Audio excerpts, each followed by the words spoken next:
हमारे देश के बड़े शहर ये सिर्फ ईंट पत्थर की इमारतें और सड़कें नहीं हैं। नहीं, ये बड़े बड़े सपनों की जीती जागती कहानियां हैं। तो आज हम उन्हीं लोगों के बारे में जानेंगे जिन्होंने इन सपनों को हकीकत में बदला और इन शानदार शहरों की नींव रखी। तो चलिए सीधा इस सवाल पर आते हैं। भारत के जो ये महान शहर हैं, इनकी नींव आखिर रखी किसने? सुनने में सवाल बड़ा सीधा लगता है ना? लेकिन इसके जवाब उतने ही दिलचस्प और कह सकते हैं थोड़े पेचीदा भी हैं। सबसे पहले उन संस्थापकों की बात करते हैं जिन्होंने लगभग कुछ नहीं से एक पूरे शहर का सपना देखा और उसे सच भी कर दिखाया।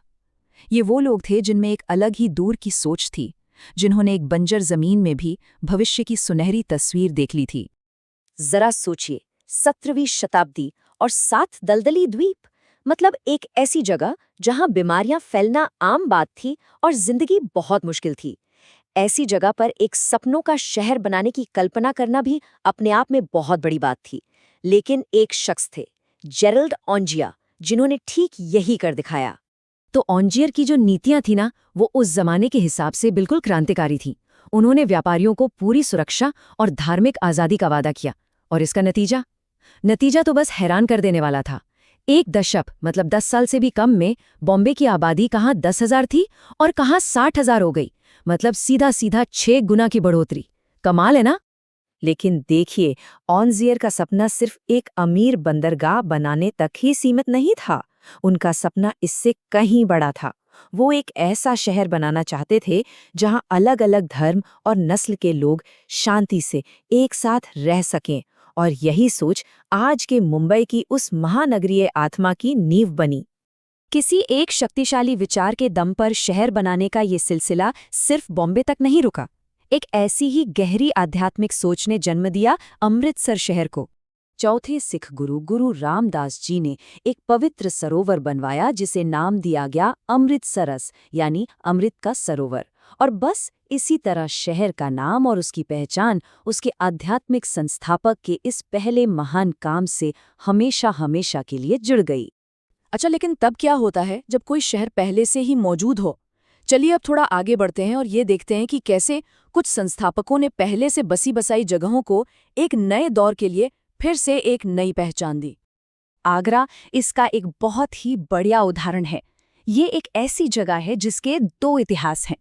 एक जो बहुत पुराना है, जो किंवदंतियों में कहीं खो गया है, और दूसरा जिसे सुल्तान सिकंदर लोदी ने एक नया आधुनिक रूप दिया।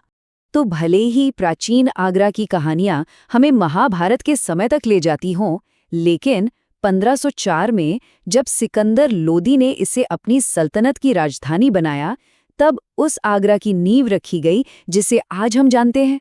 तो इस तरह से वो इसके आधुनिक संस्थापक बन गए। और दिल्ली की कहानी भी इससे कुछ ज्यादा अलग नहीं है। ये भी एक ऐसी प्राचीन जमीन है जहां सदियों से बस्तियां बस्ती उजड़ती रहीं, लेकिन 11वीं शताब्दी में तोमर वंश के शासक अनंगपाल तोमर ने इसे एक नई राजधानी के तौर पे स्थापित किया। ऐतिहासिक रिकॉर्ड्स में मिला ये संस्कृत श्लोक इस बात का एक शानदार सबूत है। ये श्लोक साफ साफ तोमर वंश को ढिल्ली का शहर बनाने का श्रेय देता है, जो आज की दिल्ली का ही पुराना रूप था। ये दिखाता है कि कैसे एक शासक एक पुरानी जमीन को एक बिल्कुल नई पहचान दे सकता है। तो अभी तक हमने सपने देखने वालों की बात की और उन लोगों की जिन्होंने पुरानी शहरों को नई पहचान दी। लेकिन क्या हो अगर किसी शहर के संस्थापक की पहचान ही इतिहास और कानून के सवालों के बीच उलझकर रह जाए? जैसे कि कोलकाता की बात करें तो ज्यादातर लोगों के जहन में एक ही नाम आता है, जॉब चार्नक। दशकों से हमारे इतिहास की किताबों में यही पढ़ाया गया है कि 1690 में उन्होंने इस शहर की स्थापना की थी। लेकिन क्या ये सच है? क्या यही पूरी सच्चाई है? क्या इतिहास हमेशा उतना ही सीधा होता है जितना हमें किताबों में बताया जाता है? फिर साल आया 2003 और कलकत्ता हाईकोर्ट ने एक ऐसा ऐतिहासिक फैसला सुनाया जिसने सबको चौंका दिया। अदालत ने कहा कि जॉब चार्नक कलकत्ता के संस्थापक नहीं थे। क्यों? क्योंकि सबूत ये दिखा रहे थे कि उनके आने से सदियों पहले से ये जगह एक बड़ा फलता फूलता व्यापारिक केंद्र था। मतलब एक ही फैसले ने शहर के इतिहास की पूरी कहानी ही बदल कर रख दी। तो इन अलग-अलग शहरों और उनके संस्थापकों की कहानियों से हम इतिहास के बारे में क्या सीखते हैं?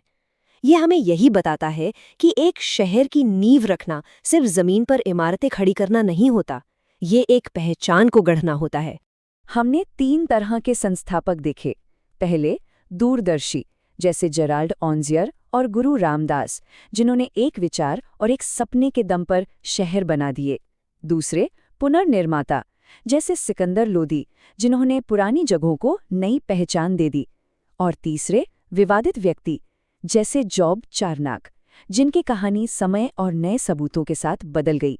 ये समझना बहुत जरूरी है, क्योंकि किसी शहर की नींव की कहानी उसके आज के चरित्र के बारे में भी बहुत कुछ बताती है। और ये हमें एक बहुत बड़े सवाल पर लाकर छोड़ देता है कि आखिर इन शहरों की कहानियां लिखता कौन है?